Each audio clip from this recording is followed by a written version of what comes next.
Hello and welcome to pitch to projector. ఇప్పుడే Spider Man brand new day cinema చూశాను.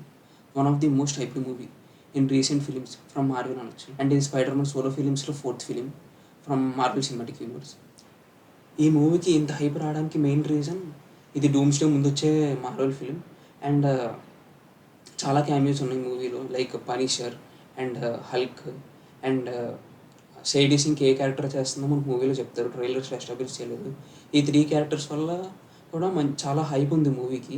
And after no way home కాబట్టి ఆ మల్టీవర్స్లో ఏమైనా connect చేస్తారేమో అని హైప్ ఉంది. సో మూవీ ఆ హైప్ని మ్యాచ్ చేసిందా లేదా అని నన్ను అడిగితే నేనైతే చేయలేదని చెప్తాను. ఎందుకంటే మూవీ అంతా basically emotional journey of Peter Parker after no way home events అనొచ్చు.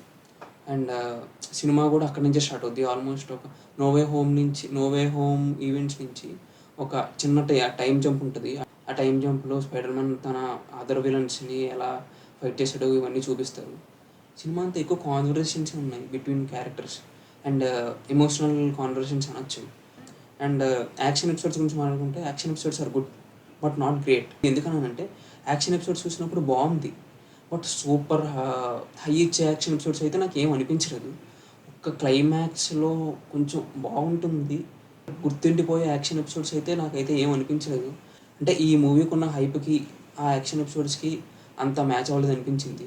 And Tom Holland as Peter Parker అసలు సూపర్ యాక్టింగ్ చేశాడు. ఎమోషనల్ సీన్స్లో కానీ అండ్ క్లైమాక్స్లో కొన్ని సీన్స్లో కానీ చాలా బాగా చేశాడు పీటర్ పార్కర్. నాకైతే ఇట్స్ అన్ ఓకేష్ ఫిలిం అనిపించింది. అండ్ ఎండ్ క్రెడిట్స్ కూడా అంత హై ఇచ్చే ఎండ్ క్రెడిట్స్ ఏం లేవు. అండ్ మీకు ఏమనిపించిందో please let us know in the comments.